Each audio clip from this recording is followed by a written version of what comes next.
Now, because of course we have critical issues to discuss about. You talk on checking the government. We see also the front page of the Standard this morning. Why are counties also in a critical position right now? They are paralyzed. Counties in paralysis as cash crisis worsens. What is happening? We've had also the Cabinet Secretary of Treasury saying that, yeah, we're not broke. But up to now, counties, you know, they've not received the disbursements of the monies, and people are actually suffering within the counties right now. We want to ask this question this morning because they've highlighted some of the people who are suffering and the lack of funds that has affected various groups. They're all enumerated there on the front page of the Standard. Where are we as a country as far as finances is concerned? Are we broke? First of all, because we had the CS saying we are broke, then he went, flew in the face again and said, no. What I meant is we're not truly broke. So, and matters of, you know, semantics. But are we broke as a country truly? Where is the cash for the governors? Briefly. Debarl as chairman of the Budget and Appropriations Committee of the National Assembly. Yes, please. Yeah. Kenya is not broke. And in fact, I sympathized with the Cabinet Secretary 2 weeks ago when he said that we were in a situation where we had a shortfall in revenues of up to 84 billion shillings up to the end, I think, of the third quarter that we are in now. And the media was very quick to pick that and say that, you all in the following day's newspaper splash that Kenya is broke. And I wondered, I have worked in a media house in finance, and there is not a single year for the 2 years I worked in that particular media house that we met our revenue targets. But at no time was that media house said to be broke. I know even this media house itself has not met its revenue targets. But you're not broke. So Kenya simply has not been able to meet our revenue targets. And we understand and we know why we have not been able to do that. And we have nobody to blame other than ourselves, especially those of us in the political arena, because we led Kenya to where we are today. Therefore, the shortfall in revenues as a consequence of a whole year of electioneering in 2017, Debarl, is something that we only have ourselves to blame.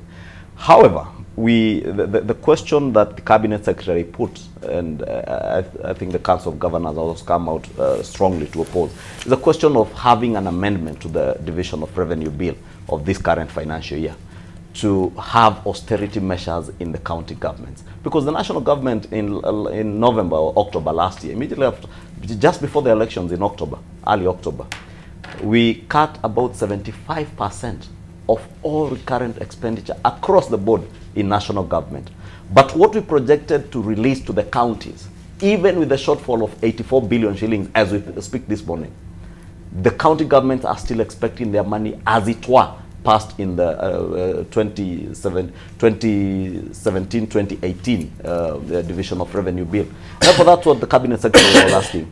Is there a possibility that the county governments then could agree to an amendment of this Division of Revenue Bill to put in place certain austerity measures? And there is a lot of waste in the county government, just like there is a lot of waste in the national government.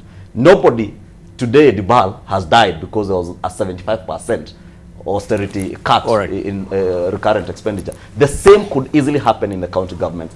Ask yourself, and this is a challenge to Senator Amatangi, who comes, fortunately comes from my county, is a challenge to the Senate to make sure that even revenue collections at the county level, and other than probably Nairobi, I do not know any other county that has actually put in place measures to make sure that they are able to collect and account for revenues that they collect locally. So is and those that are able to do that are doing very well even without frequent disbursements. No. Is it within the remit also of the National Treasury to come and take over now and come up with parameters on how they can collect their revenues from the counties? In actual sense, I've seen proposals that are yet to come to Parliament of a bill that the National Treasury intends to introduce. Isn't that Parliament infringing also on autonomy of the counties? I do not think in any way it infringes on the autonomy of counties, having a guideline on how you levy taxes and charges in government. Because again, the cost of doing business, again, becomes a question that we must deal Thank with. If Nairobi County or Kiambu County start levying too many charges, it becomes then very difficult for people to come in and do business in those counties. So, is there any rhyme or reason why we don't have monies in the counties, despite the fact that the division of revenue allocation bill is still, you know, neither here or there? The simple reason, Debarl, is because you have not collected adequate revenues. You have a shortfall of 84 billion shillings. Part of that 84 billion shillings, part of that money was to go to the counties. But I think we're mixing issues here. So if the revenue is collection within the counties, does it go to the National Treasury? It doesn't, right? The National Treasury has money that it has to disperse as codified in the Constitution to the counties. This is the money we're asking for. Let's not mix the issues. The challenge, Debarl, is if counties are not able to collect adequate revenues at their local level. But those that are able to for the purpose of this discussion, we are not mixing the two. We are asking we are dealing money with division of revenue. No. We're asking between national and the county governments. Okay, let's hear from Otiende Amolo. I'm sure on this we'll agree with my good friend Dr. Halwale, who, as you know, almost joined the Jubilee government.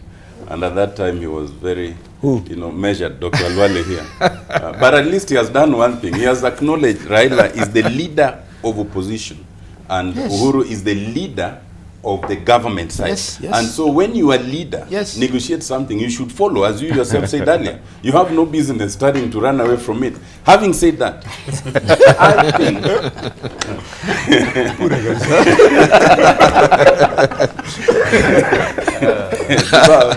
on this one, Kimani Ichung'wah is wrong, surely.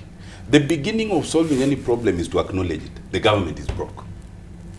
And that is why we are even going into Eurobond 2. That is why we are agreeing to very funny IMF conditionalities.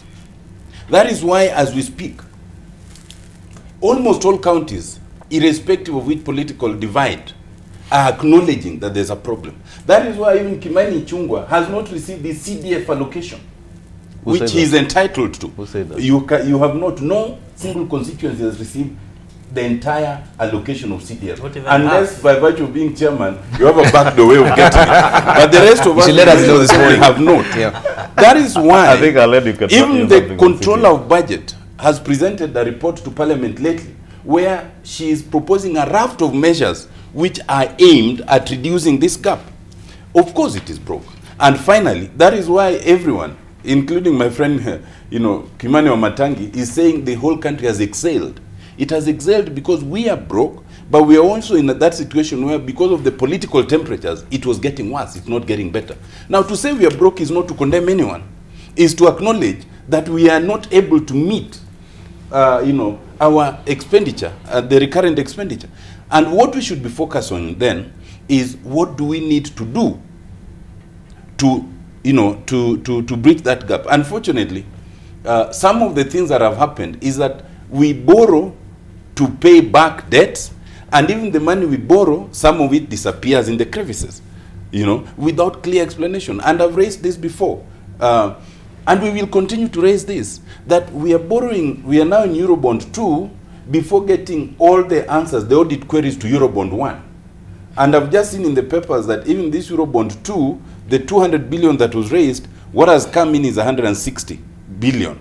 And we are yet, and I hope we will get shortly, an explanation about the 40 billion. Now, that is not to say, Dr. Halwale will start asking, why are you in government and attacking government? We are not in government. Thank you. We must raise accountability issues at any time as they arise. Thank you. Let's hear from Jared. Well, Debarl, there is no any better way that electoral theft will manifest its effects than in an economy. Since August the 8th, this country is virtually broke. Firstly, Jubilee dug its dirty hands into the till so that they could campaign across the country. And remember, they did it twice. They did it for the 8th, and they also did it for the 26th. So money is not there. You did indicate that the CS Treasury came out to say, firstly, that we are fine, we have money. Few days later, he comes out to admit that indeed this country is broke. So speaking from two sides of its mouth, which is also very wrong.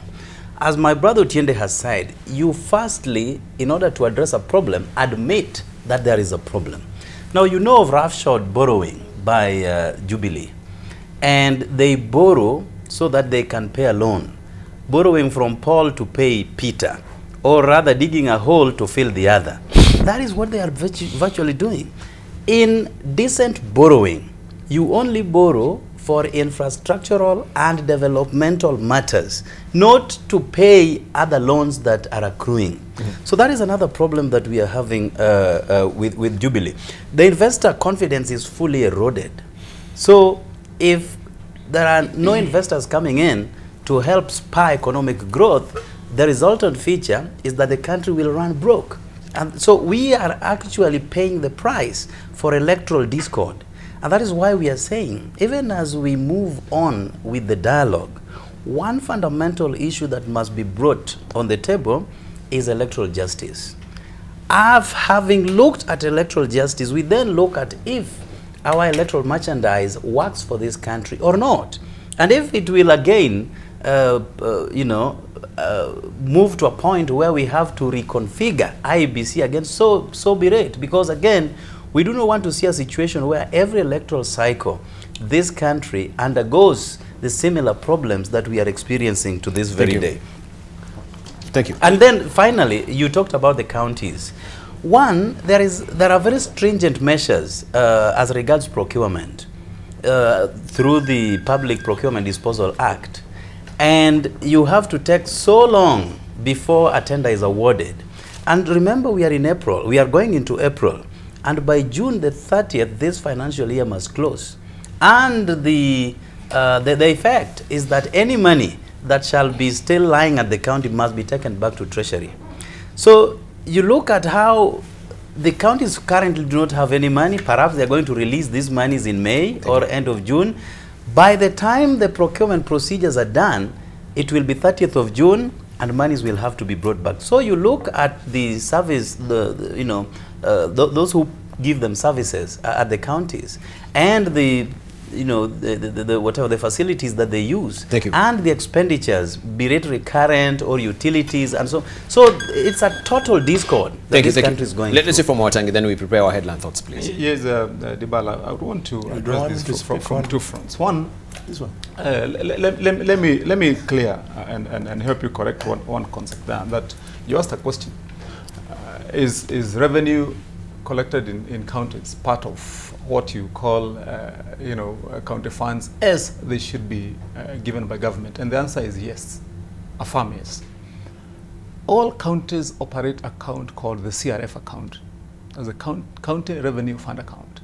And in that one account, which is domiciled in the central bank for every county, all monies that a county collects at its own base is deposited in that CRF account. All disbursements that county gets from national government are deposited in that account. All conditional grants are deposited in that account. And that is where the county goes to put its hand and draw its kitty to develop or work in its own county. So the answer is a firm yes.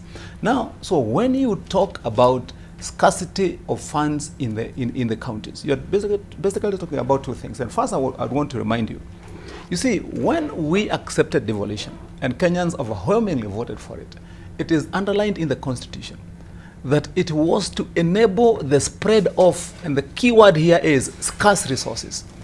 Scarce resources. It was not because we had too plenty that we had to find a way of disbursing it. It was because it was scarce. And I want to say this as a finalize on these 2 points. One, we have a fundamental difference between two keywords that I keep all the time emphasizing to every person I speak to about county governments and the economy. The management of the economy at the county level. Because most of the governors have got these two things wrong. One, revenue collection. That is a whole different story. And revenue generation.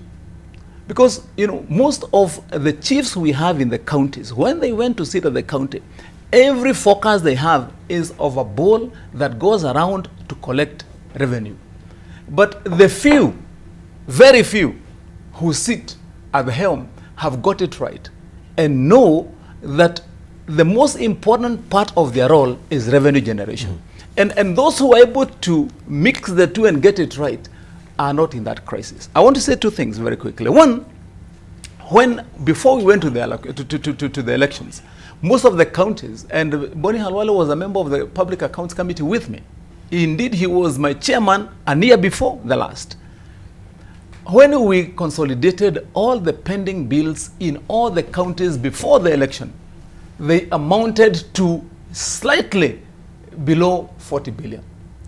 After the elections, to reconcile the same pending bills in the counties, they are over 100 billion. Boni Halwale was with me when we were questioning, for example, I can give one example, Nairobi County, where there were pending bills of about 13 billion. When we went to reconcile that, 6 months later, it was amounting to more than 63, an addition of 50 billion in 1 year. And what does that tell you? That one, in almost all the countries heading to the election, and I say almost all, there was absolute misuse, plunder of public funds. And what most of the governors were doing when they went to the elections those days is they were signing LPOs and giving to suppliers and then paying them to get a kickback of 10%. Thank you. Most of them. And that is where you find most of the public coffers at the county level went empty. Thank you.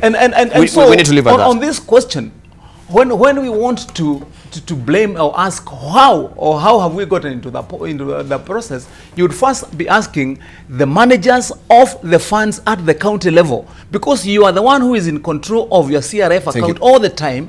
Where is your money? Thank you. But to blame it on one side will not be helping the countries. We need to leave it at that. Countries need to be able to generate their own funds. No. We stop for time. And ensure that it is spent prudently. No. We're